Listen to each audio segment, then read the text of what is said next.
bertangan dingin dan dapat membawa daerah khusus Jakarta menjadi semakin baik ke depan. Terakhir, Kang Emil, Ustadz Suswono, kami juga menitipkan perjuangan Partai Demokrat di DKI Jakarta. Kami hadir di sini juga didampingi para pimpinan DPD kami, pimpinan DPC hingga pengurus ranting serta anggota DPRD Partai Demokrat di DKI Jakarta. Demikian, terima kasih, kami siap berjuang untuk Jakarta baru, Jakarta maju. Terima kasih, wabillahi taufiq wal hidayah, wassalamualaikum warahmatullahi wabarakatuh. Yang tadi kita dengarkan adalah sambutan dari Sekjen Partai Demokrat Teguh Rifki. Dan tadi yang ia sampaikan sedikit adalah ia juga menitipkan perjuangan Demokrat untuk di Provinsi Jakarta. Kita lanjutkan lagi dialog bersama dengan Prof. Muradi. Prof, lagi-lagi kita bahas soal koalisi raksasa 12 partai politik. Sebenarnya kalau analisis Anda, sebenarnya apa yang begitu menggiurkan sampai 12 partai politik bisa begitu saja bergabung dengan Kimples, atau justru apakah ada situasi yang membuat mereka tidak bisa menolak untuk bergabung, Prof? Ada 3 hal, Mbak. Yang pertama memang ini menyangkut soal masa depan mereka di pemerintahan yang baru. Ini saya kira juga bukan perkara mudah karena nggak semua partai juga punya daya tawar yang besar.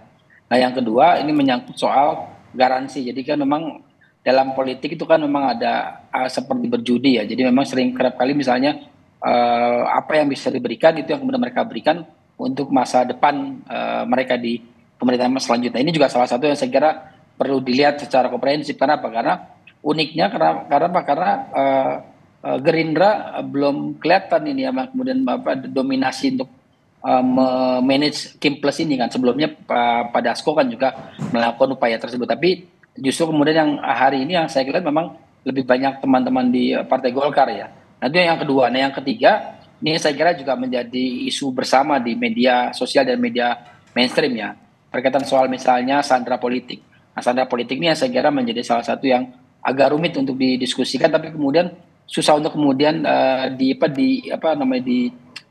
ada hal yang kelihatan, jadi berasa tapi tidak kelihatan. Ini yang saya kira perlu dilihat secara komprehensif oleh publik. Kenapa? Karena itu ini agak unik karena seperti kerbau dicucuk hidungnya, mereka kemudian ikut saja. Itu yang saya kira menjadi poin ketiga ini yang kemudian membuat mereka pada akhirnya tidak punya pilihan lain selain ikut dalam gerbong yang besar ini, Mbak Cindy. Oke, Prof. Muradi, tapi kan untuk Pak Suswono sendiri, PKS kan baru bergabung bisa dibilang di akhir-akhir Kimples nih sebelum deklarasi, tapi kemudian dapat kursi Cawagup. Kalau penerimaannya di Kimples sendiri, dinamikanya gimana sih, Prof?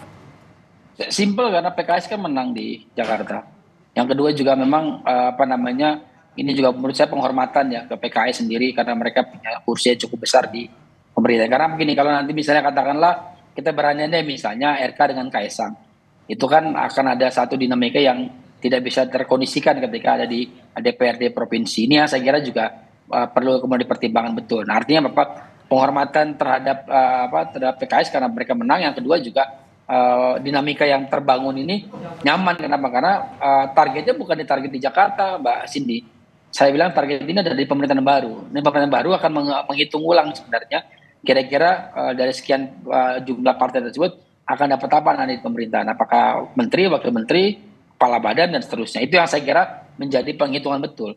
Di luar dari itu memang pasca Oktober ini kan juga jeratan saya nyebutnya sebagai sandera politik tadi ya, itu kemudian tidak begitu kuat pasca 20 Oktober. Artinya apa? Artinya mereka bisa kemudian memberikan investasi politik untuk di awal sampai kemudian pada akhirnya mereka mendapatkan apa yang menjadi bagian penting dalam koalisi pemerintahan yang akan datang, begitu Mbak Cindy.